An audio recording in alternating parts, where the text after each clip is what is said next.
If we're honest, most of us have room for improvement when it comes to our health. And our podcast guest, Bekah Tinter, shares some really great helpful hints when it comes to managing our health. But one of the things I love about Bekah is she really focuses on the whole person. This is a fantastic episode. I can't wait for you to listen.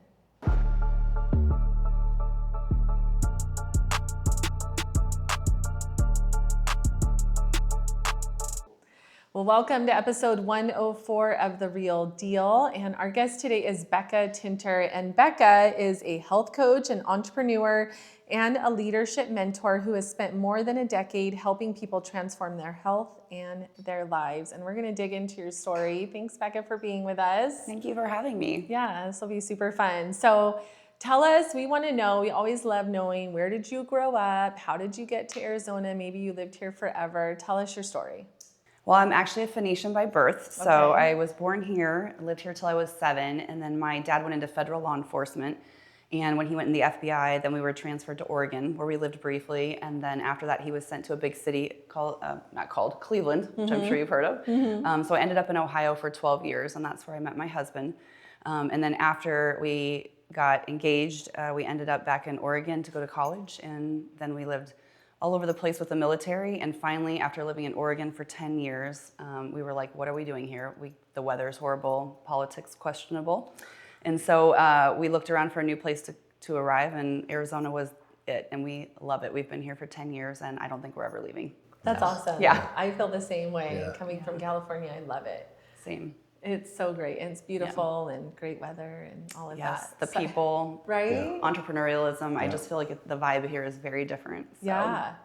So tell us about your family first off. You have how many kids? 4 kids, ages 8 to 18. 3 are biological, and our daughter is adopted. So when we started having kids, we had 3 boys very quickly. So we had 3 boys in 4 years. They're now 18, 17, and 15. And then we were in we were in Arizona, and we were at a small group for church, and we wanted to get involved in foster care just a little bit, kind of help out our friends. And they basically were like, hey, we're bringing in babies right now. So we were like, that's wonderful for you. We'll just, pay for some food to be delivered and kind of do the nice thing. And my husband said back in 2017, hey, they have a baby girl. Let's take her overnight for respite care and just give them a night off. And we said, okay, let's do it. And when she came to our house the first time he picked her up out of the car seat, he felt like God said, this is your daughter. Are you going to step up and be her dad? Wow. And so that was the beginning of our journey with Evie Rose. And Evie Rose. God did not tell me that story. So the Lord and I had to work that out quite a bit, but we did. And so, we adopted her about a year and a half into her life, and she's been with us ever since. So your youngest was 7 probably at the time? He was. Wow. 7 to 10. Yeah, so That's a big range to go back to baby mode. Yes, which was why the Lord and I had to have so much discussion. It wasn't her, it was the process of going back through it. Well, and 3 boys too. That's a handful. I'm the second of 3 boys, and then 2 younger girls that came later. Yeah. So I mean, it's crazy. I always wanted a girl, and people would say, are you going to have a girl? And I was like, no, after 3 boys in 4 years, I think that we're really good, and I'm just going to accept being a boy mom, which I loved being a boy mom, but when she came around, it's been a beautiful new dance to have a daughter. Right. Well, now your husband can be a girl dad, right? He is, and he was head over heels with this little girl. So it's been a neat dance to have, That's really special. How was it for your boys? I would say initially very exciting, of course. Little baby, which they hadn't really experienced with each other since they were so close together, a little girl, and so they just doted on her, and everyone just, we had to work not to spoil her at the beginning because she was adorable and cute and all the things. Now it's transitioned to, kind of typical, they adore her still, but she's very irritating to them, Now she's 8, now she wants to boss them around, now she thinks she rules the world, and they're also into teenage young adult things, and this little sister is, she can be cute, but she's also navigating a different season of life, and so there's a lot more nuance to it now in life than there was at the beginning when it was just, oh, cute little baby. So That's so funny. I think that with Chase, my youngest, that he annoys his older sisters, and they're just again in a different season of life, and he just wants to play with them, and totally they're just not into it. Yeah. I always admire when the boys lean in a little bit to things like, yes, I'll look at what you're coloring. Yes, I'll go look at the fort you built. Yes, I'll play with you. But I know it takes a little extra measure of patience when it's totally not their interest, and Yeah. they have way bigger things happening in life. So. Well, I love the study of birth order too, and how it affects for personality. Sure. So when those boys leave the house, she's going to be an only child again, or going to be an only Which child. I never intended to have an only. So Yeah. it's actually interesting raising her now because she is a little bit of an only with such Yeah. a gap. And Yeah. so it's difficult because it's something we wouldn't have chosen, you know, but I wasn't also ready to have another one at that point. I'm curious, of your 3 boys, who is the most natural athlete? Oh, 1, 2, or 3? I hope are they going to watch this? Yeah. Boy, they all have different nuances. My third born, who's 15, is definitely, he's probably the most athletic, but also the hardest working. When you put those two things together, it's a little hard. The other 2 had some natural ability, but they didn't stick with things in the same way, which is hard to watch as a parent. Okay. Oh, it's the hardest. Yeah. Almost every family I know Yeah. where they had 3 boys or 3 kids that are relatively close in age, the third born is the most athletic naturally. Yeah. He's also had to fight his way up. Yes, like he's playing catch so up from resilient day 1. Yeah. and so gritty. Like he'll throw his body all over the place to get that basketball or whatever sport he's playing. And I think it's because playing with older brothers, they were hard on him. Yeah. Yeah. And So that's it's why made I him a think better athlete. Yeah. That's a good observation. Interesting. Yeah. That's funny. That's a good theory. Yeah. I'll have to. I mean, and I was the second born, but my Yeah. little brother was naturally better than me. I just worked way harder. Same. I was a firstborn, time. and my sister, who was younger than me, was naturally better, but I was just willing to work harder. Interesting. That's a whole nother My birth subject. order is is. completely. My kid's birth order is completely flipped too. My oldest is like a third born, and my third born is Really? like an really? oldest. Yeah. I Why do wonder you think Being that raised is? by 2 firstborns, so it's really fun. Okay. So that's funny because I love birth order too. Typically, 2 firstborns struggle. They butt heads, Yeah. are strong-willed. How's that been? Well, we've been married for 27, almost 28 years, and I would say most of the time it's pretty amazing. Like we're very similar, so there's enough commonality and enough shared interests, and like I think we feed off of each other's personalities. But when we hit a place of conflict, it's definitely like we kind of blow up. Yeah. So it's like it's really great 90% of the time, but the 10% it can be explosive because we're both really stubborn. So I've studied it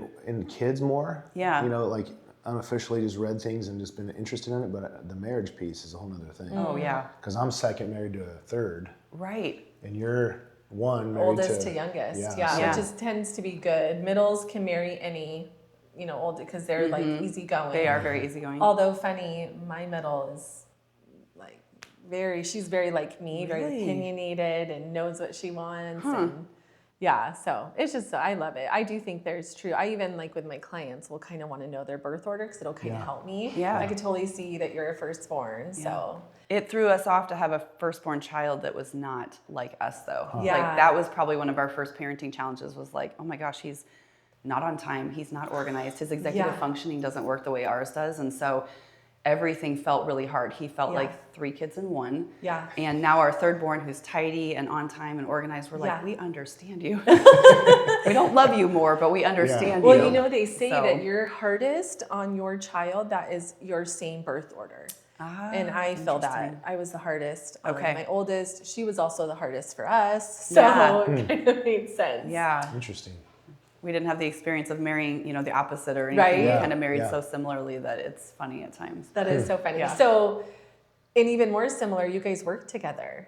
Yes. Talk to us about that. Yeah. We have worked together for 15 years in our health and wellness business. And I would say at the beginning, it was really exciting because I had gone first. And so when he came in, it was like, what I loved about the way he came into the business, which not every spouse does well, is he said, hey, I don't really know what I'm doing.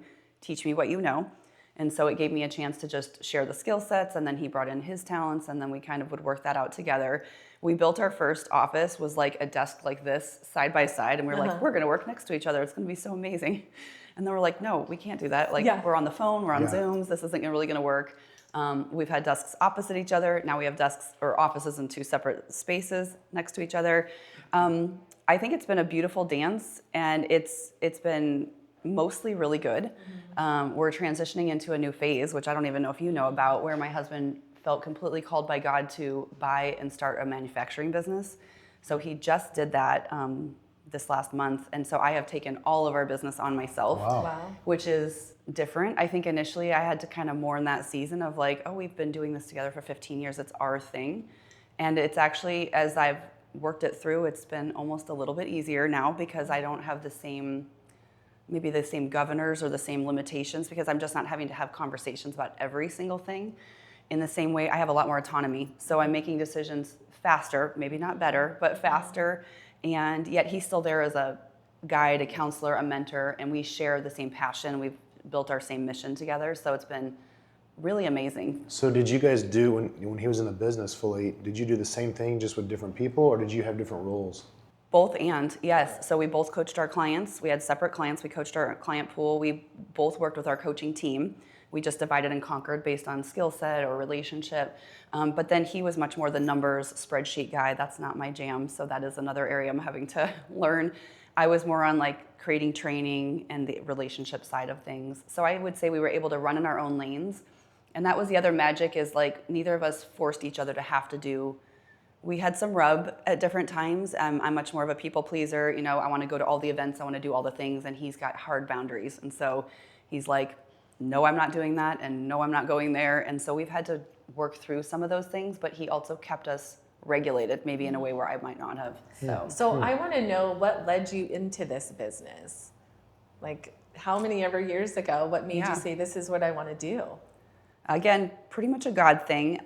But when we were in Oregon and I had just had Dylan, my third born, I had been doing a little bit of a side business, Pampered Chef, you know, cooking, going, doing shows. It was kind of a fun hobby I picked up when I was school teaching over in Japan. So after college, Kevin went in the Marine Corps, and then we went to Okinawa, Japan for 3 years where we were stationed. I taught school over there. And I went to a party and I was like, oh, this is kind of a fun side gig, and I don't have kids, so I'll just do this for a little extra money and some fun. And so I was doing that business on the side. We moved back to the States. We wanted to have kids. I didn't want to go back to teaching because I wanted to be home with my kids. And so I did the Pampered Chef business while I was having babies, and it was fine. It was harder than it was overseas, and you know, I just knew that it wasn't what I wanted to do forever. And so after I had Dylan, I was looking for another home-based business that I could do from home. I didn't want to go back to teaching full-time. And my girlfriend from church ended up being a health coach and introduced it to me. And when I realized it had lifestyle behind it and not just products or a service, but like a real lifestyle habit change, as an educator, I was like, okay, I can get behind this. And so I started my own personal health journey in January of 2011. I was getting my baby weight off, so I lost about 35 pounds. My dad was my first client, so in March of 2011, they were going to put him on statin drugs, and he didn't want that, and so he said, hey, I need to lose 20 pounds, can you help me? And I was like, I think I can. So I started coaching in March of 2011, helped my dad, which was amazing.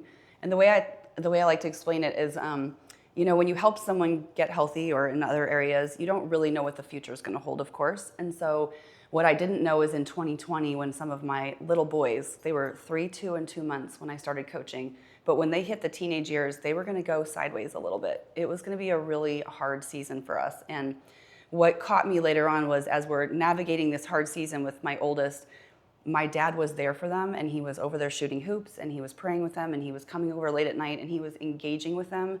And I always think, like, would he have been able to do that at the same capacity if he hadn't gotten healthy really 9 years before that?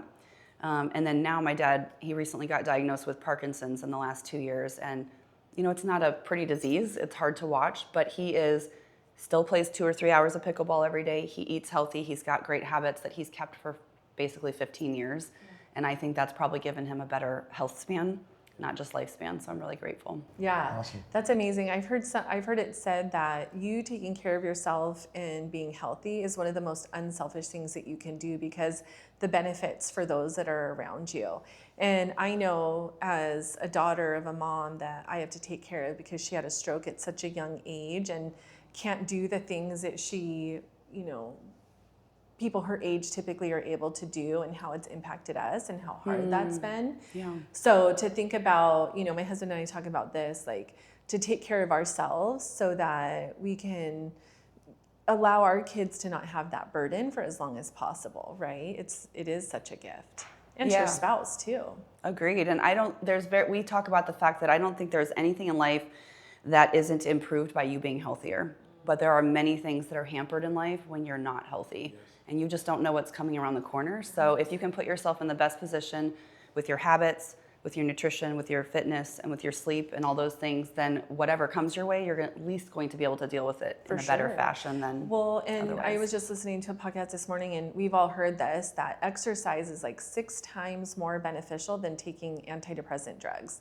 Just exercise, right? Yeah. And how important that is. So let's talk about what are some like good rules to live by for healthy living. Well, we call them the macro habits, but when you think about, what kind of sleep are you getting? Are you getting at least 8 hours? My naturopath tells me women need 9, which I was like, that's not fair. Right. That seems like a hard one to hit, but at least 8 hours of restorative sleep. It's very affected, of course, now by technology and our habits. So we're probably getting less quality sleep if we're not really focused on it. Hydration is a huge one. We all live in the desert, but we don't realize how much our body uses water throughout the day, and so when we're underhydrated, our systems don't work properly, and most people think they're drinking a lot of water, but they don't actually know how much. So hydration's a big one. We talk a lot about nutrition, and people are becoming more aware of it as we talk more about metabolic health and not just physical bodies and standing on a scale and getting a flat number. But when you talk about your visceral fat, your body fat percentage, good nutrition, high protein, low glycemic eating multiple times throughout the day allows your blood sugars to stay stable. So less brain fog, better energy, better sleep. Fitness and movement being massive, but it won't counteract poor nutrition, as you can imagine. You can't outwork a bad diet. No, you really can't. Yeah. You really can't. And so it is the 80% rule, with nutrition.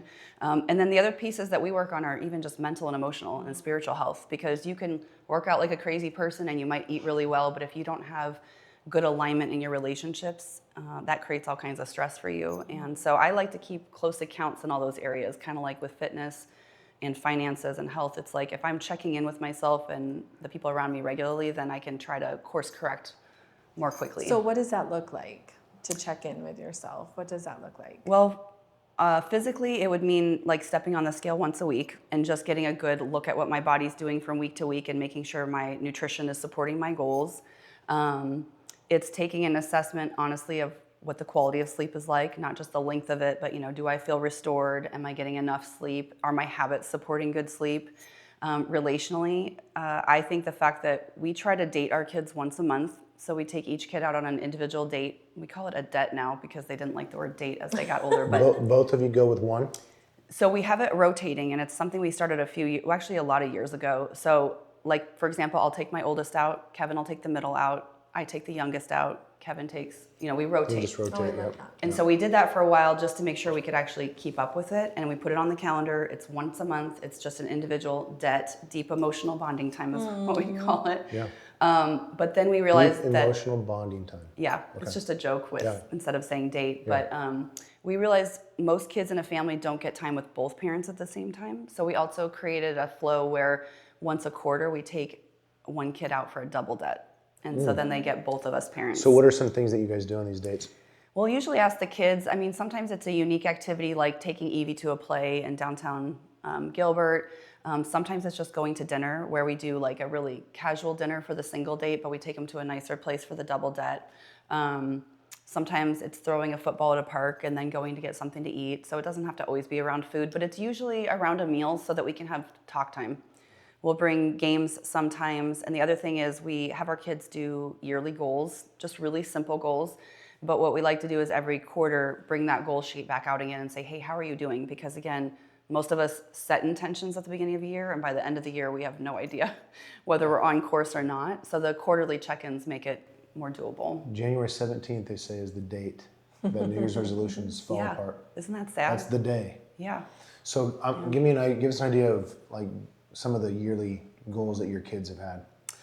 So I think the goal sheet, we have a specific goal sheet on our website that our kids use. So it's usually something financial.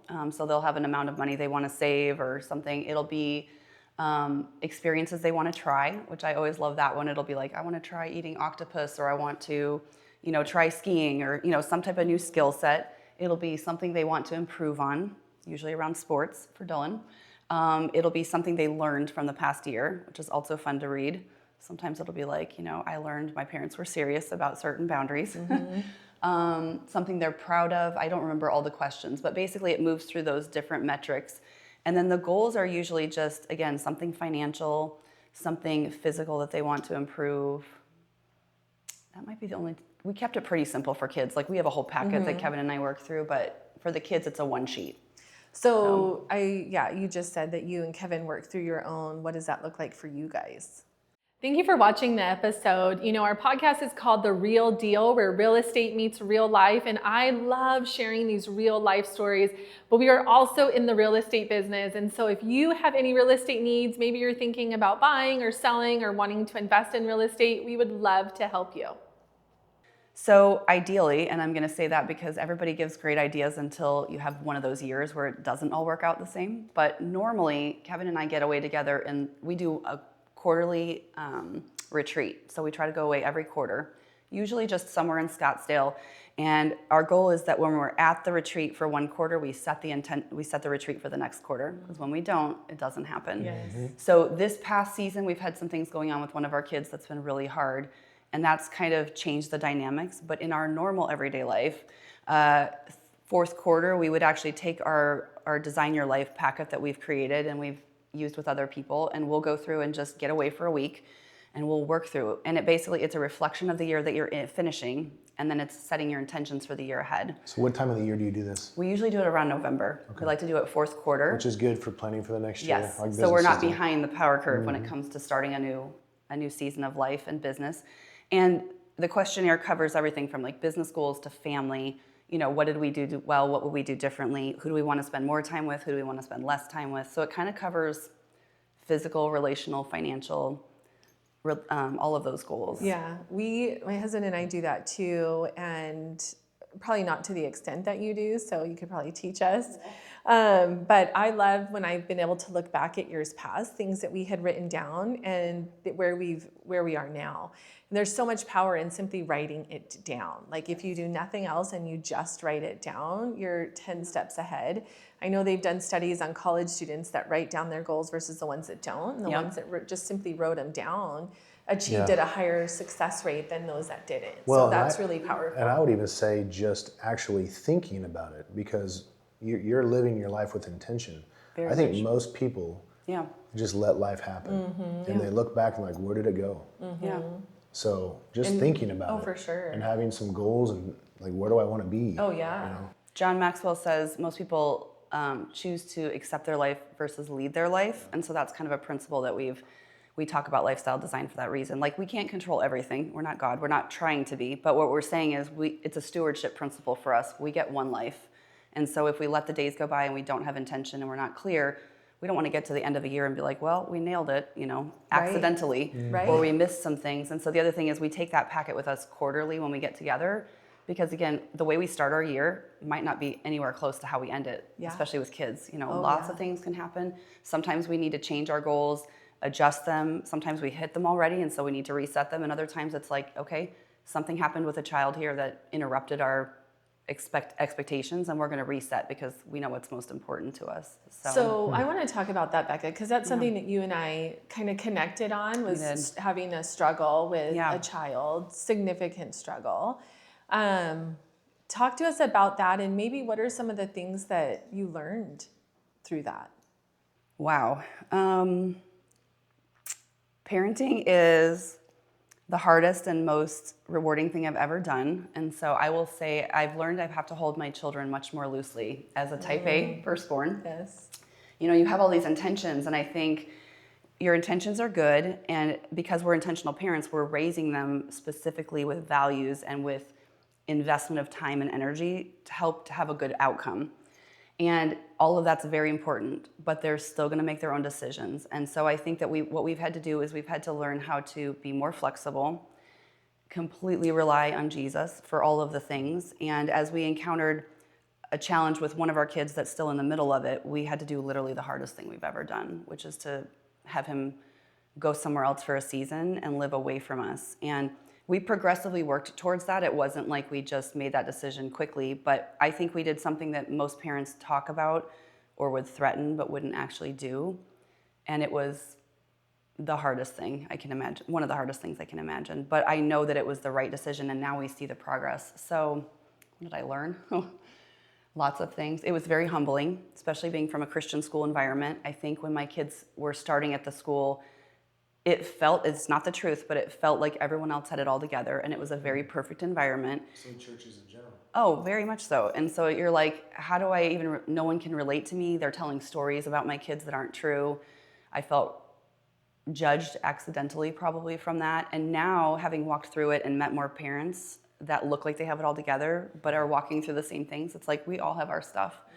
And it has given me a lot more grace for other people. I love that. I think for me too, it's grace for others. Like, you never know what is going on behind the scenes. And I believe that we're all doing the absolute best that we can, right? But to your point, like, our kids do have free will, and they make those choices. And you can see that you could do the same thing with all 3 kids, and they are all so different, right? And some of it is just that will. And I've come to learn it's their journey that they have to work out with God, and that God's going to use it, hopefully, for good, and that it'll all be part of their story and their testimony. But going through it, it's like the hardest thing. And I think as parents, we wrap up so much of ourselves in our kids that it's so hard to just be like, I have no control over this. You've nailed it. I mean, right? Yeah, I feel like it was what I first had to sort out with the Lord, is that this is not about me. Yeah. Because so much of it felt like how other people perceived me. And really, that wasn't fair to my kids, who needed to just have a mom who was willing to be present and be like, you know what, whatever it takes, who cares if it's a different school situation, who cares if it's a different lifestyle situation for right now, we're going to do what's in your best interest. And people relate to that so much more than the one who looks like they have it all together. Right. So I'm also realizing that's where my closest friendships have come from, is connecting with people authentically. People are desperate for authenticity. I totally agree. 100%. And it's kind of a lost art with social media now. So, well, we always put out our best, image out there, and you're not going to post like the hard time that you've been having, right? One of the things I do is I send out what's called the letter of the heart. I send it out every other month to my clients, and it's just a personal thing. And when I wrote about my daughter, it was like, and going through a hard time with her, I got such response back from that, where people are like, me too, we've been through that. And you're like, I had no idea, So sometimes sharing those hard times, even if you're not on the other side of it, just to be honest about that, people will connect to it, and they need that. And I think that was one of the things for me too, is I felt like, gosh, nobody understands. Like, I'm the only one, and I'm a bad parent because my daughter is struggling. And once I opened up, and then you're like, wait, you went through something like that too? It's like, wow, So that's how I felt when I met you immediately. Yeah. I was like, oh, here she has it all together, and we're having this hard conversation in the middle of a pickleball tournament. Right. But we both could resonate with the experiences. Sure. Yeah. And it means a lot when you have that connection where you're like, okay, and I'll pray for you too. Yes. Right? I'll throw that in there, because it's like, I think prayer is so powerful. Absolutely. So talk to us, and that obviously, like, I know, again, for me, when I went through it, it was hard to even focus. It was hard to think. So it does kind of derail your goals, right? And you do have to kind of say, okay, I need to shift. And how did you guys navigate that? Well, going back to physical health, I'll say, having stewarded our physical health for the last many years, I think prepared us for a difficult season that was very stressful. So when we had to make some of these decisions, we took 6 flights in 48 hours to do this move that we had to. And we were trying to get back for our youngest son to play in the playoffs and watch him. And so there was all this family management happening in the middle of angst and heartbreak, and even preparing what was going to happen without this child knowing about it. So I am willing to share a little bit. I've shared a little on social media, but I never tell who it is, and I don't tell all the details, because I just feel like other parents need to know that someone else is walking through it. And I don't know how to walk through it except with Jesus. But as I've done that and shown people, it's like I can give you an example of how I'm surviving. And so I feel like what we did is we did have to reprioritize a lot of things. I had to just ask God to kind of fill in the gaps. Like, you're going to have to take my time and expand it in a way that I don't understand right now, because I can't do all the things. We brought close circles in and said, hey, this is what we're going through. We're going to need some extra support right now. We also said no to a lot of things that we just would have loved to have done, but it wasn't the right season for it. And I think because we were physically capable of doing all the travel and the stress and then coming back, we got right back to work, even though we were heartbroken. And it wasn't because we weren't missing that child, but it was like, life has to go on. And we're going to keep showing up for our clients and our coaches, even a little bit heartbroken. because what we do is powerful and we enjoy it. So that's the reason to steward the relationships and the physical health, I think, is because when those things come up, it's going to be easier to walk through them. You'll have more tools in your toolbox. That's huge. Yeah, taking care of yourself so that you can show up the best possible when those hard times come, because it's not a matter of if, it's just a matter of when, right? Yep. You keep bringing up the word seasons. So isn't life seasons, right? Yeah. So a question that just popped in my head is, what season am I in? And then what season do I need to prepare for? And what do I need to do for that? Yeah. So that's a good little thought. Yeah, it is. I think it's nice to think about seasons, because when you're in a good one, you're like really grateful, but you don't expect it to last forever. Right. And when you're in a bad one, you realize that it really isn't. Like, we're a year into our journey now. It was almost a year ago that we made that decision. And I can tell you, if I would have gone back to myself a year ago and been like, you're gonna make it, I wasn't really sure. Like, as a mom, I mean, I was sobbing on the ground. I could barely breathe. I was just wrecked emotionally while still functioning in regular life. And now it's still hard, and I break down at times, but I'm like, life goes on. The pain gets a little bit less with time. You see the Lord's hand in the decisions. So yeah, I guess seasons is both hopeful and also just keeps us grounded. Yeah, so from a business perspective, what is the essence of what you guys do to help people through this type of stuff? So what we do is we help people who have metabolically dysfunctional bodies, which is most Americans. We've now discovered there's a lot more conversation about the metabolism and things, but about 90% of adult Americans suffer from metabolic dysfunction. So it means their metabolism isn't working properly, and sometimes it's showing in extra body weight. Sometimes they're skinny, but they're unhealthy. And so they have, brain fog, extra belly fat, fatigue, other symptoms that are coming up. Some of them are extreme, some of them are minor, but they're all connected to metabolic dysfunction. So what we do is we meet people where they're at, we assess what their goals are, and then we can help them basically reverse that. So we can reverse metabolic dysfunction, we can prove that we can. We can also reverse high blood pressure, diabetes, insulin resistance, and high cholesterol, which are some of the major results of people having a dysfunctional metabolism. And so we do that through lifestyle program with nutrition, one-on-one coaching, a community that we put them in, and we're really good at what we do. So we can't help the people that aren't ready, but the ones that are, I can help almost any person reverse those things and put them on the right path, which is what makes my job so fun. Male and female. Male and female, any size, age, or gender. If they don't have any medical disqualifications for the type of program that we coach, I can help them.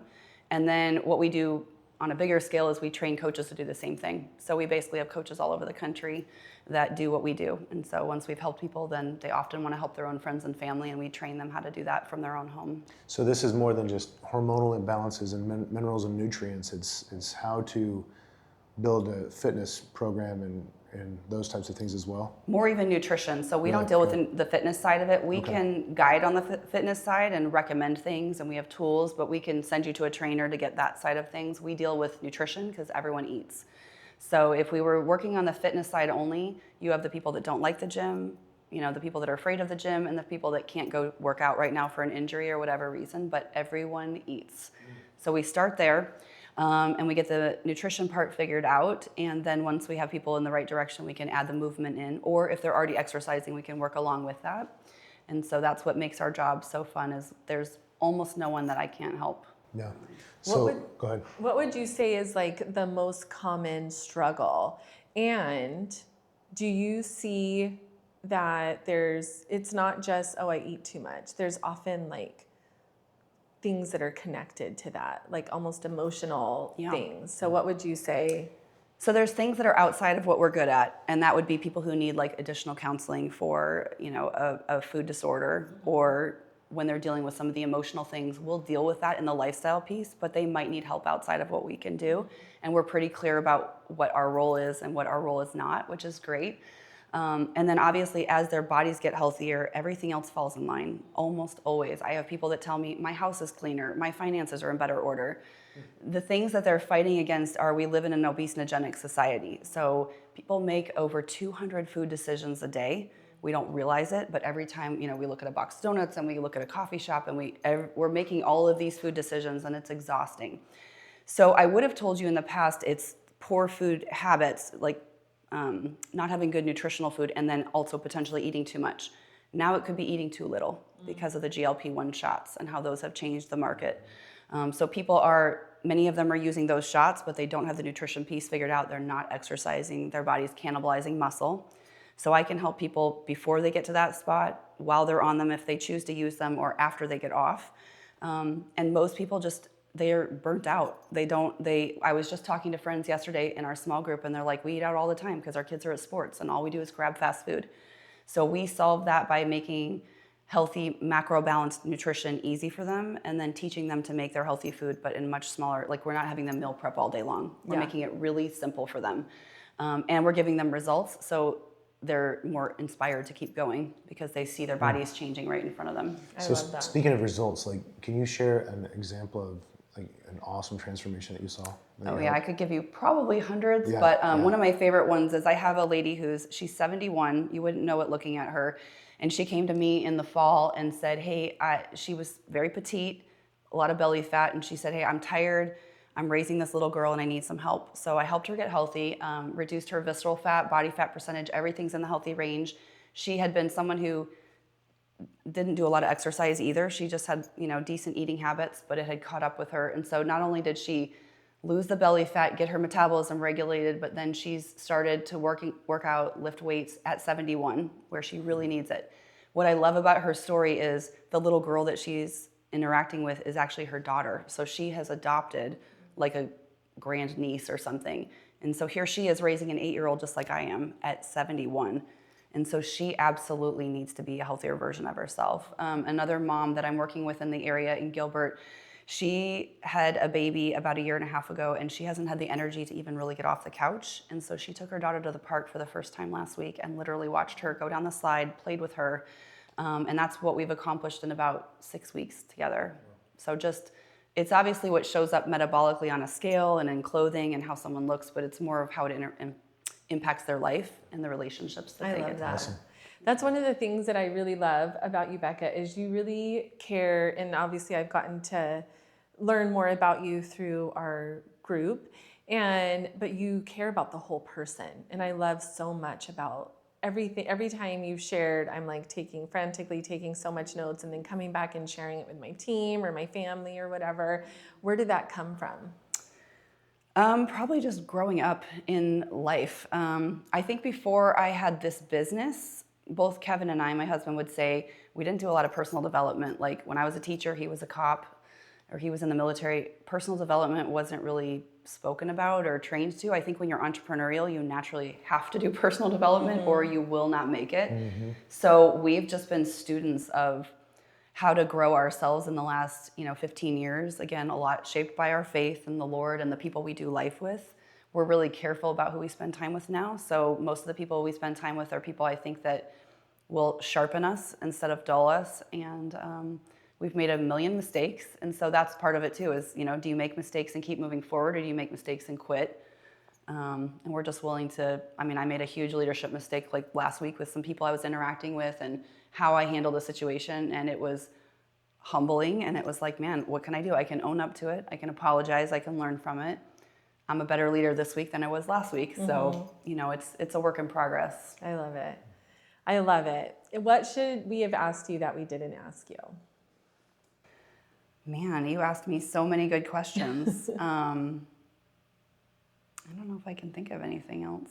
How can someone find you? If someone listens and they think, you know what, that sounds really appealing, where can they find you? You can find me on all of the social channels. So I have Instagram, Bekah Tinter, and Facebook, Old School. And we have a website called beckandkev.com where we have a lot of the lifestyle design things. We have the goal worksheets. We've nurtured that website and built it, and right now we're very divided on other projects, but it still exists with a lot of value, and so that's where people could find resources if they wanted for family. Beck and Kev. That's awesome. Okay. Yeah. Okay, well, we'd love to end with like some rapid fire speed questions. Are you up for it? Yes. Okay. Favorite color? Blue. Okay. Favorite drink? Water. Okay. Favorite food? Oh my gosh. Oh, that should be easy. You can tell I don't know. I don't think about food all the time, even though I do love food. What do I love? Caprese salad. Oh, okay. Do you have a favorite book? Oh man, I have a lot of those as well. Probably one of my favorites is The Compound Effect by Darren Hardy. Yes, that's a good one. What about a favorite podcast?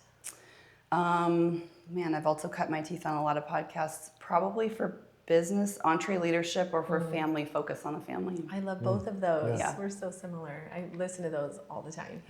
Yeah. Do you have a favorite sound? Oh, well, I fall asleep to waves crashing now as I've adjusted to an old school alarm clock. So yeah, probably waves. Okay. And then do you have a favorite vacation? Yes, that one's easy for me. Every year we go to the Bahamas and we rent a boat and we spend a week in the middle of nowhere in the Exumas playing on the water. I love that. That sounds fun. amazing. Yeah, it's great family time. All right, last question. What do you want to be known for? I think I would love to be known for awakening potential and maximizing impact with people, like really engaging them in what's possible so that they don't settle. I love that. And they don't just let life pass them by. Yeah, for them designing a life that really matters and makes an impact. That's awesome. Yeah. Thank you so much for being with us and sharing. This was so you good. guys. Appreciate it. Yeah, it's good. Thank you. Thanks for listening to the Real Deal podcast. Be sure to like and subscribe, and you can follow us on social media at the Home Selling Team AZ.